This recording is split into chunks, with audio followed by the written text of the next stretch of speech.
জানি না কি হয়েছে, তোমার ওই চোখের মায়ে পড়ে গেছে। সারা জীবন সেই তোমার চোখের মায়ে ডুবে থাকতে চাই। আটকে রাখবে কি আমায়?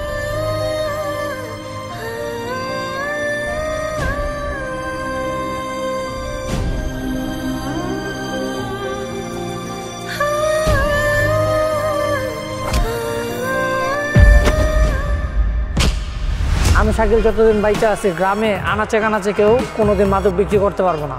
আমি কোনো অবৈধ কাজ করতে দিব না। আমার নাম পেয়ারা, আমার সাথে চলে না কোনো কুয়ারা। শাকিল, তুই আমার যেই ক্ষতি করলি, এইবার দেখবি আমার চাল। ওরে বাবা রে বাবা, বিরাট ভয় পাইছি।